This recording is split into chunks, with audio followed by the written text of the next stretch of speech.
1.2 million کی تنخواہ یعنی 30 کروڑ روپے مل رہے ہیں اس لائٹ ہاؤس کو گارڈ کرنے کے لیے۔ کیا آپ میں ہمت ہے یہ جاب کرنے کی؟ آپ کا کوئی باس نہیں ہوگا جو آپ پر نظر رکھے۔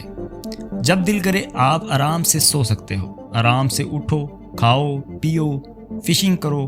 آپ کا کام ہوگا صرف یہ میک شور کرنا کہ لائٹ ہاؤس کے اوپر والی لائٹ صحیح سے کام کرتی رہے۔ بس یہی کام ہوگا۔ 30 کروڑ روپے ملیں گے صرف ایک لائٹ کو دیکھنے کے لیے کہ وہ صحیح سے کام کرتی ہے۔ لیکن بدقسمتی سے اچھی خبر یہیں پر ختم ہوتی ہے، اور بری خبر یہ ہے کہ یہ دنیا کے سب سے خطرناک کاموں میں سے ایک جاب ہے۔ جمان لائٹ ہاؤس کو گارڈ کرنا، کیونکہ یہ سمندر کے بیچ میں واقع ہے۔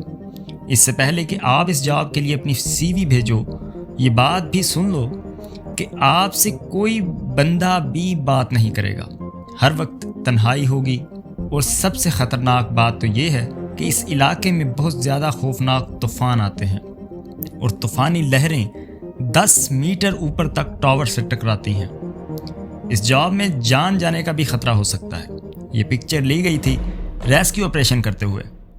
یہاں پر صاف دیکھا جا سکتا ہے کہ لائٹ ہاؤس کا کیپر کس طرح سے طوفان میں گھرا ہوا ہے۔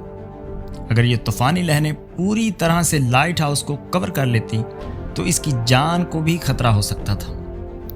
ناظرین محترم، ہاؤس لائٹ جو آپ کو سکرین پر نظر آ رہا ہے، یہ سمندر میں 32 کلومیٹر کی دوری پر ایک لائٹ ہاؤس ہے جس میں آپ نے ڈیوٹی کرنی ہوگی۔ جیسے ہی کوئی ادھر ڈیوٹی کرتا ہے وہ بھاگ جاتا ہے، جبکہ آپ کا کام صرف لائٹ کو آن رکھنا ہے۔ اس جگہ پر آپ کو ہیلی کاپٹر کے ذریعے لے جایا جاتا ہے، لیکن اس سے پہلے آپ کو ایک اگریمنٹ سائن کرنا ہوتا ہے۔ آپ 3 مہینے اس جاب کو کریں گے۔ 3 مہینے کے بعد اس جاب کو آپ چھوڑ سکتے ہیں۔ 3 مہینے کی خوراک، پانی اور ضرورت کی تمام چیزیں مہیا کر دی جاتی ہیں۔ 3 مہینے میں آپ 96 کروڑ روپے کما سکتے ہو، لیکن اس کے باوجود بھی کوئی بندہ ڈیوٹی کرنے کو تیار نہیں ہے، کیونکہ وہاں پر نہ تو انٹرنیٹ ہوتا ہے اور نہ ہی موبائل کی سہولت، جس کی وجہ سے انسان ڈپریشن کا شکار ہو جاتا ہے۔ بہت سے لوگوں کا کہنا ہے کہ وہاں پر جنات بھی موجود ہیں۔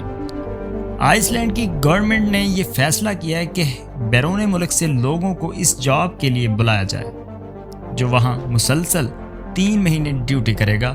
ناظرین محترم، جاب کے دوران اگر لائٹ 15 منٹ کے لیے آف ہو گئی تو 32 کروڑ میں سے 5 کروڑ کاٹ لیے جائیں گے۔ اس کے علاوہ پچھلے 10 سالوں میں 472 لوگوں کی موت ہو چکی ہے، جو کہ نہ تو زخمی تھے اور نہ ہی ان کو کسی چیز نے نقصان پہنچایا، جبکہ اس جاب میں صرف 3 لوگ کامیاب ہوئے تھے، اور تینوں کا تعلق بنگلہ دیش سے تھا۔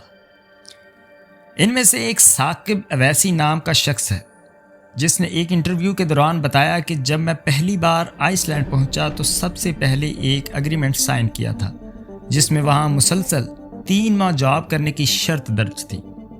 اس کے علاوہ وہاں موت آنے کی ذمہ داری حکومت کی نہیں ہوگی، جبکہ 3 ماہ کے بعد ایک ہیلی کاپٹر آئے گا جو آپ کو وہاں سے لے جائے گا، اور آپ سے پوچھا جائے گا کہ اگر آپ نے 3 ماہ اور بھی جاب کرنی ہے تو نیو اگریمنٹ سائن کریں۔ ثاقب نے بتایا کہ 3 ماہ کا راشن دستیاب تھا۔ اس کے علاوہ بھی میں مچھلی پکڑ کر بھی کھاتا تھا اور انجوائے کرتا تھا، لیکن اس نے ایک خوفناک بات بتائی کہ 2-3 دن بعد رات کو جب میں سوتا تھا تو ایک ڈراؤنی چیز میرے کمرے میں نمودار ہوتی تھی، جو بالکل ہی دیکھنے کے لائق نہ تھی۔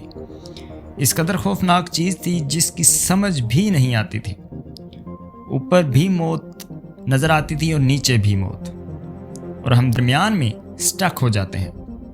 اس طرح ثاقب نے 3 ماہ انتہائی پریشانی میں گزارے، اور میں موت کے منہ سے واپس آیا ہوں۔ اس کے علاوہ اس نے بتایا کہ میں وہاں قرآن پاک پڑھتا تھا، نماز 5 وقت قائم کرتا رہا، اللہ تعالیٰ کے ذکر میں مشغول رہتا تھا، جس کی وجہ سے میں بچ گیا۔ ناظرین محترم، حال ہی میں اس جاب کے لیے سری لنکا سے ایک شخص منتخب کر لیا گیا جو آئس لینڈ پہنچ چکا ہے، جبکہ اس لائٹ ہاؤس میں آج تک کسی پاکستانی نے جاب نہیں کی، لیکن آنے والے وقت میں کوئی نہ کوئی پاکستانی ضرور جاب کرے گا۔ اس کی ایک وجہ یہ ہے کہ 18,000 پاکستانیوں نے اس جاب کے لیے اپلائی کر دیا ہے۔ اب اگر سری لنکا والا شخص کامیاب نہ ہوا تو پاکستانی ضرور جائے گا۔ باقی اصل حقیقت ہمیں وقت بتائے گا۔ دعاؤں میں یاد رکھیے گا۔ ابھی تک اتنا ہی۔ اپنے میزبان محمد سفیان کو دیجیے اجازت۔ اللہ حافظ۔